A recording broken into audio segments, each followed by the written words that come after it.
Alrighty, it's Monday, June 1st.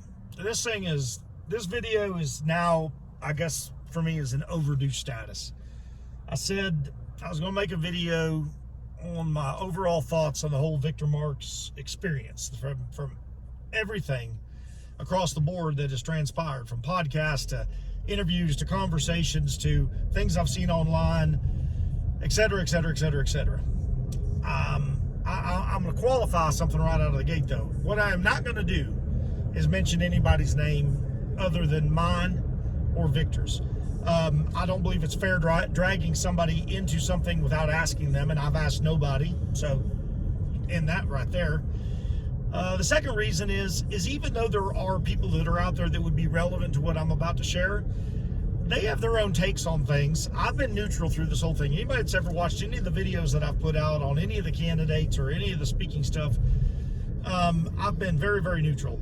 In fact, I just did a podcast with Joe on Untamed. Mark Cook was on there. There were elements of things that I spoke to in regards to Victor and things that have been done and been talked about, stories he shared. I'm just not there. I don't buy it. Now, Mark was much more assertive in his opinion, and that's okay. Joe and Mark are their own men, but I was honored to be on the podcast with Joe. We sat down, we talked about how we are, where we are in the country right now. Joe in my opinion, did a great job really explaining the difference of the haves and the have-nots. And that's a conversation for another time, but Victor Marks' name came up several times during the podcast. It was brought up, and I tried to clear the air, as I've done all along. He's been nothing but nice to me, with the exception of a couple little things that happened when we were at his place. The guy's always shook my hand. He's always been nice. He's always been personable. I feel like when we've had, he and I, one-on-one conversation, I'm not talking about stories he's told. I'm not talking about things he shared in my presence or with other people listening. I'm talking about him and I want to make sure I clarify that, because somebody said, "Oh, you were all in support of Victor." I'm like, I absolutely have not been, nor have I been absolutely against him in any way, shape, or form. I've been weighing this stuff and processing and listening to what he's saying, and I'm watching what he's putting out there. I'm talking about the conversations between Victor and I. They've always been pleasant, with the exception of one. And it wasn't so much that one particular one, and I'll get to it in a second, was unpleasant. It was just the way that it was handled. I didn't appreciate it. I'll address it in a second.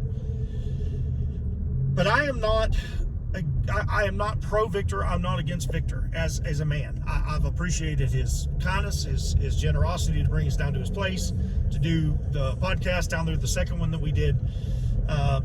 Full disclosure, I didn't want to go. I wanted to do it somewhere else. I wanted to go to an outdoor range and have the podcast on our terms. It was Jared's podcast. I'm the co-host. I wanted to do it there. But Victor was nice enough. He said, "Hey, come down. We got the range at our place. You guys can shoot down here. We'll talk." So thank you, Victor. I mean that from the bottom of my heart. I meant it. I still mean it. But just because somebody's nice and just because somebody's kind doesn't necessarily mean that everything that they're sharing with you is authentic or is believable. Now, I'm not here to disprove anything. I'm not here to go after or sling mud. I will tell you a couple things I without a doubt do not believe. I will tell you a couple things that I do believe, and then I'm going to leave a whole lot of stuff in the middle. I'm going to start right off with the things that I absolutely believe, and I will defend until there's a reason to not defend it anymore. I genuinely believe, and I've said it in the podcast, I've said it in my truck videos, and I'm going to say it again right now. And I said it on the podcast again today. I said it in front of Joe, and I said it in front of Mark. I do not believe anybody has the right to question whether a man has been abused in his childhood. There's a little boy inside of every man. Whether or not he went through horrific things or he went through good things, we all learn and grow and have feelings and emotions and memories connected to those things. In this particular case, I'm referring to the bad things that happened to Victor. Abuse, legitimate abuse, things that he has said. Now, I've never physically heard him say the word, and Victor, I apologize if you did and I just missed it. I've never heard him say the word sodomy. I've heard him talk about horrific abuse, and we all know the stories that he has shared. But I do not believe that it is okay to tell anybody, not just a man, but in this case I'm speaking about Victor, that you didn't suffer horrific things. And even if the abuse, even if the stories you've shared have not been 100%, which I question, it doesn't change the fact that I still believe that you've had a traumatic past, and I do believe that you got some heavy scars. And at the end of the day, I personally know what that feels like in my world. I'm not trying to compare to you. I just know what that feels like for me. And I know when somebody comes up to me and says, oh, did that really happen? I want to throttle them in the face every single time. And a couple of people I've come close to. So I do defend him on that. The other thing I defend Victor on is he's always shook my hand, looked me in the eye, and been pleasurable. I'm just nice. I mean, he's been nice. He feels genuine when he does that. Okay. That's the two that I'm going to give on the positive side, because I think not only has he earned it, I think it's I would be dishonoring to him if I didn't tell that truth. The two things on the flip side of that I unequivocally do not buy, not for a second, not for a second, I do not believe that Victor Marks cut the head off of a cat, a dead cat, when he was 3 years old. I don't believe it. And it's not that I don't believe that Victor potentially might have cut into a cat, or his dad made him do something to a cat.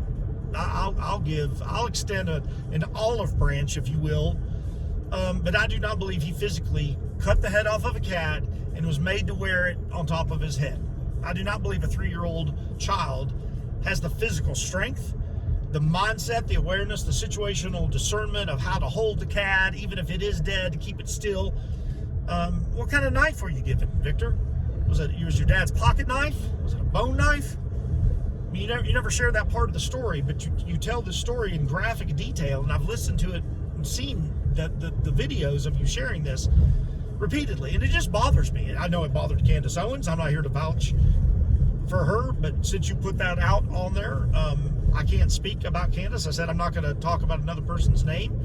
I mean, people integrated into the story, but you shared that on the podcast with her, and that bothered me. It just bothers me, because if a portion of that story is true, then just tell the portion of the story. But if you're saying you physically had the wherewithal of how to cut a head off of a cat, even a dead cat, you still got to cut through the vertebrae, the spine. Like I just don't buy it, man. Sorry. That's number one. The second thing, the big thing that has been stirring, and that's the rescue of 45,000 women. During our podcast, you came out and you said, when you looked at both of us and said, have you ever seen? And I kept my mouth shut, even though you asked me the question. The truth of the matter is, yeah, I did. Not only did I do it, I screenshotted it. And it was months before our podcast. I saw it on your website. So I know I'm telling the truth on that. Now, there's been a lot of back and forth. Rescued versus saved versus served, this, that, and the other. I really struggle with the logistics behind it. I don't struggle with the fact that you've gone into foreign countries. I do not struggle with the fact that you've probably been in and around, and you yourself said it's not even 45,000. I'll tell you, it's way more than that. Okay, well, let's call it 70, 60, whatever. I do not doubt that in some frame of missionary work that you went overseas and contacted or were in and around a bunch of kids that probably were in bad shape, maybe harm's way, maybe situations of poverty, lots of different things. But to physically rescue, look, here's where I'm coming from, and this isn't to kick at you, Victor. I'm gonna look into my own mirror when I say this. So I did essentially 16 years of public service, and I've been in the private sector side of things for almost 18 years on the security detail things, executive protection. I've done my share of ops. I've more than done my share of ops. And as director of security, I can tell you, I have had, by body count, by physical body count, just working at Southeast Christian Church, for the 8 years I was there, we were averaging between 8,000 and 11,000 people a weekend, every weekend. Do you have any idea how many people I came in contact with over 8 years, 52 weeks a year, running those kind of numbers, which anybody can showcase and prove to you? I mean, I haven't done the math, but you're talking hundreds of thousands of people that I've been in contact with, and I would never sit back and say that I rescued people. I served alongside of some people. I had conversations with, I'm sure it would be in the neighborhood of 1,000 or more conversations with people that might have been going through heartache or hardship, or maybe 40 to 50 or 60 people that I walked alongside and mentored, or people that mentored me. But 45,000 people rescued. I even have a hard time with the served part. But I don't doubt that you were overseas doing mission work. I don't doubt that you were overseas picking up kids, walking alongside families. But I definitely have questions in and around that number. I definitely have questions in and around this orphanage in Haiti. I definitely have questions in and around stories that have been told. They're just not believable. I think if I had to equate a percentage onto them, I would say 10% of every story you share probably has truth in it. 10% of each story, but not 100. I'm sorry, sir. I wanted to believe. When I first met you, I genuinely really liked you. You're charismatic, your personality, everything. But as time has gone on, I've watched and I've listened and I've processed and I've dug into and I've weighed and I've vetted and I've done everything that I can. And I've not jumped on board with other people that don't like you. I've not jumped into the bandwagon. People associated me with other people that were doing investigative stuff on you. I just happened to be in the same room with the same person, didn't even know they were going to be there until 10 minutes before I showed up. I've already aired that on the video. I had a conversation with 3 or 4 people while they were there. One of them, I took to dinner 2 nights later to just listen to the story. And I stayed neutral on all of it. I stayed neutral on it. There's things that person shared with me that you had said I wasn't sure what to do with. There were other things that person shared that I went, boy, that sounds believable. There's been back and forth. There's been mudslinging. There's been a lot of things. And I have tried to stay in the middle on all of it, Victor. I really have. But at the end of the day, I'm going to say this. You created a lot of this. You did this. I didn't do it. These aren't my stories. And the people that are questioning you, that are digging into things, whether they're finding things to be true or not true, they're doing it because it's not believable. Now, you can be mad at me or not mad at me. That's not what this is about, because I'd be saying it. I'd be talking into this camera right now if you were sitting next to me in the car, and I'd still sit down and have a one-on-one conversation with you and be respectful and kind to you, shake your hand, but I'm going to disagree with you. I'm going to flatly disagree with you on a few things. I will praise you on mission work. I wasn't there, but by the images that I saw, the pictures I've seen, the videos I've seen, the books that I've read, you're an engrossing man. You're captivating. It's obviously caught the attention of a lot of people with big podcasts, with big names, with foreign dignitaries. You don't get to that level unless you're doing something. But the problem is, for me, and I'm speaking solely for me, is I don't know what that something is. And if your source material of your answer is, well, just go read my book, just go watch this podcast, just go watch my YouTube video, look at the videography we did. Well, that's all your source material. That doesn't answer anything for me. That's just you referring me back to you. And you got a great media team. I'll tell you that. You got the best campaign out there right now, far and away, bar none. Nobody even close to you in Colorado as far as how they're running their campaign and getting the word out and raising money. Not debating makes no sense to me. There's supposed to be a debate tomorrow. I hope you go to it. But it looked to me like you sent out a straw poll yesterday asking whether or not you should even attend it, asking the people to vote. And I'm reading the comments in there and people are like, yeah, don't go. This is a setup. What? Look, if you can't sit down and have a debate with 2 gubernatorial candidates, whether you think debates are a good idea or not, other people do. Other people want to hear what you think outside of referring them to a website. If you can't handle that, you ain't handling the governorship, brother. I got news for you.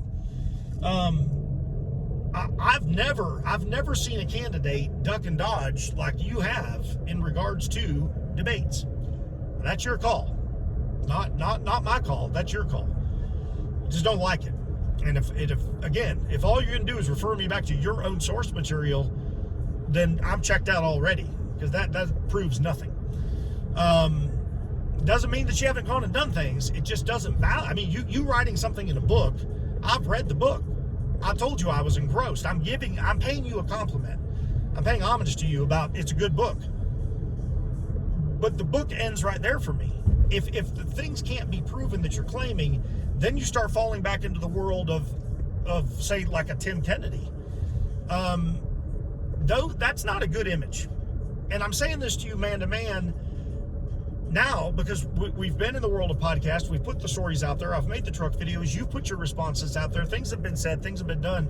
Now I'm putting my personal response to how I felt about all of this. And I'm going to end with this. I talked about a fair amount. There's a lot of things I could get into, but it would just turn into mudslinging, and I'm not going to do that. The thing that came up in the podcast today was retooling. The retooling prayer. I want the world to know that Victor Marks, when I went down to do the second podcast, when we went down, I should say, forgive me, Jared, when we went down, I walked into Victor's place. Before I ever got a hello or nice to see or anything, Victor kind of jumped at me. He was irritated. He came over. I'm not going to tell you he got in my face because he was standing at a distance, but he pointed a finger mostly at me. He alluded to the two of us for a second, then he just directed it at me, and it just stayed on me forevermore after that. He told me, he didn't appreciate some things that I had said and done and some of the people that I hang with. But he never said who it was or what I'd said until later. But that's what started right out of the gate. And I'm going to reiterate that for a second. Before a hello, before a handshake, he just came at me and said, I don't appreciate this. And I don't appreciate the people you're hanging with. And said, brother, I couldn't give two flippity-doos what you think about who I hang with. I hung with you, and I've taken a beating over you, brother. Let me just disclose something. I have gotten hit left, right, up, down, backwards, and forwards because we did podcasts with you and because people assumed we had some kind of friendship or kinship going on, which we did not. Which you would validate. You could be able to validate for me. We did not. We have an acquaintanceship. I liked you. When I first met you, I was super hopeful. As time went on, I became a little bit more disenchanted, if you will. But I don't dislike you as a man. I'm going to say that and continue to say it because I don't. But I didn't appreciate how you came at me, even in your own place. So I paid respect. I didn't come back at you. It was your home. Didn't feel it was my place to say anything. But quite frankly, I felt attacked. And I was like, what in the heck are you talking about? I've been impartial through this whole thing, right down the middle. And then the second thing happened. You looked at me and you said, I want to pray for you, which I genuinely appreciated. But then it went from praying for me to doing a retooling prayer on me. Now, I'm 57 years old. I've had a lot of people pray for me in my life for a lot of different things. And I've prayed for a lot of people. I've never experienced anything like that. In all fairness, for the world to hear, Victor asked me to record it. I did. Victor asked me to clear my mind and to go along with it. I did. I was all in. In fact, I was so much in that I was genuinely hoping that I would have some kind of tremendous feeling afterwards or see something during this prayer that would just open my eyes in a way that I've never had them open before. That did not happen. It felt structured. It felt designed. It felt icky. It felt anything but authentic. It just didn't feel authentic. It felt weird. But I went along and I gave it my all. I cleared my mind. I answered the questions honestly and truthfully. I just listened. I listened to what you said and I responded with what came to my mind. And when all was said and done, you asked me how I felt. And I truthfully, I don't remember the exact word, but I'll tell you what was in my head is I thought, I'm hungry and I want a taco. That's first thing I remember thinking, man, I'm hungry. I want a taco. The second thing I felt, and I felt it all day long, and then it went on and on and on, and it never went away. It's even to this moment in time, it just feels icky. It felt smarmy. It didn't feel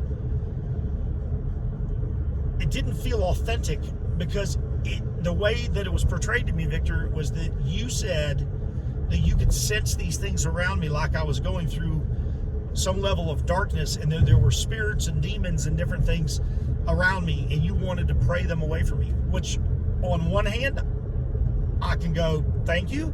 And on the other hand, I'm like, what in the world do you think you were sensing?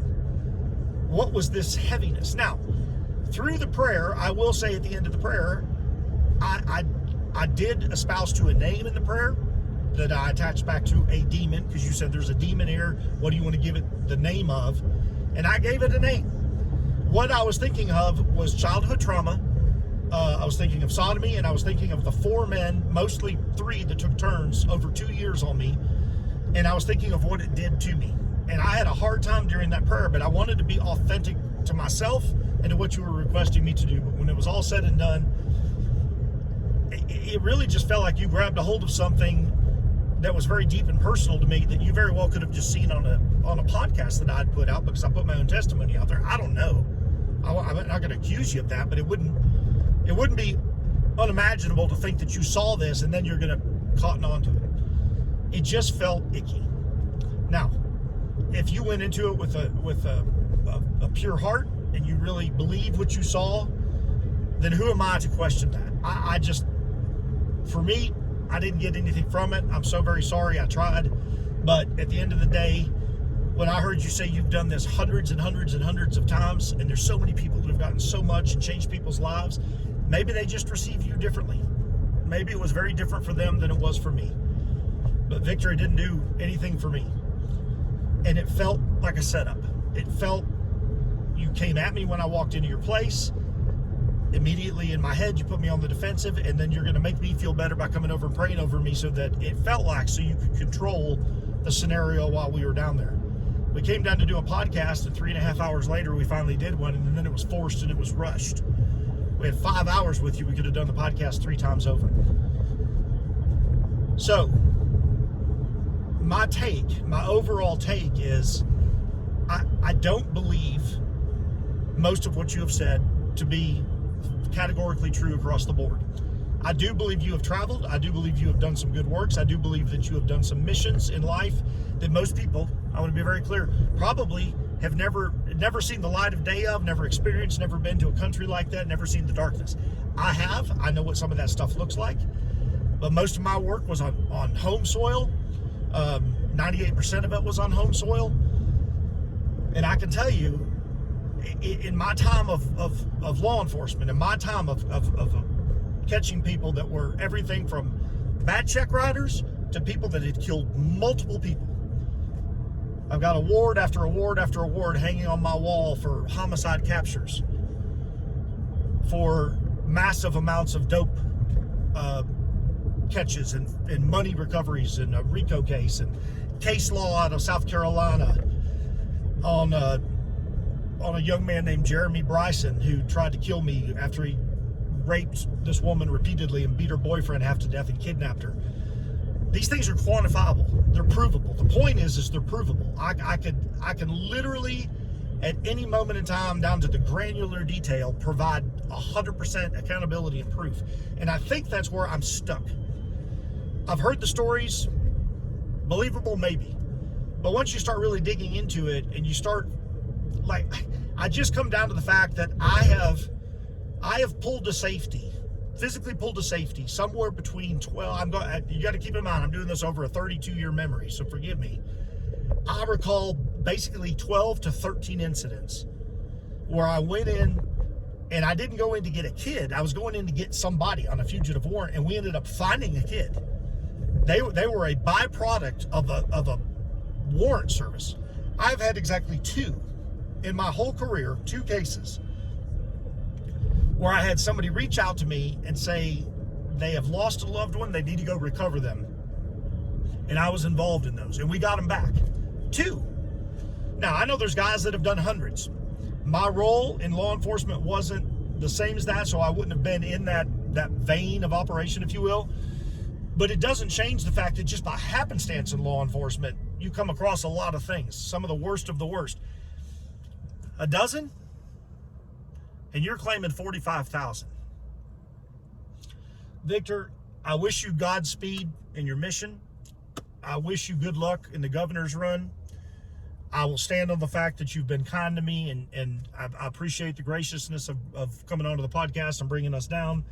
I appreciate you doing the gun strip on me. You were fast. I never felt you take it out of my hand. I'll stand on that. But by the way, I've done that 4 times in real life. I don't know whether you've done that in real life or not, but I have. 2 suicides, 1 domestic. And Jeremy Bryson, the guy that I mentioned earlier, he tried to kill me. This was after I pitted the car, rolled down an embankment, and I come down there, and he pulls out a gun and pulls it, and the primer, it doesn't, nothing happens. that gun was out of his hand like that, and the fight was on. So I know it works. I appreciated you doing it with me. I appreciated your time down at JWI and your investment. I appreciate the time that you've spent one-on-one, just with me and some of our sidebar conversations. But I'm just not in, brother. I'm just not in. It's hard because I wanted to believe. I really wanted to believe. But the thing I'm going to close with is this. I'll never ever question your trauma, Victor Marks. I'll never question what you went through. I don't believe the cat thing, not for a second, but I'll never question that you've got some serious abuse that was done to you, and probably by your father. It was done to me by my father. It was done by 4 men next door. Those are thoughts that never go away. Those feelings never go away. The smell of the carpet, the rug, the feel of the Afghan on the end of the bed, the view out the window of my own house from the room of sodomy will never go away. And for that, my heart breaks for you for anything that you've gone through. But what I can't do is sit back and think that some of these stories that are so lofty, so bloviated by appearance, when they're in and around kids, Victor, if they're not true, you're doing a horrendous disservice to kids. You said on the podcast, if you're here to speak for all victims. Well, I don't know whether that's true or not. I don't know that a man can speak for all victims. I do know this. If that is true, then the flip side is true, that if you can speak for all victims, then you need to be accountable for all victims if you're lying. That's all I got. Peace out.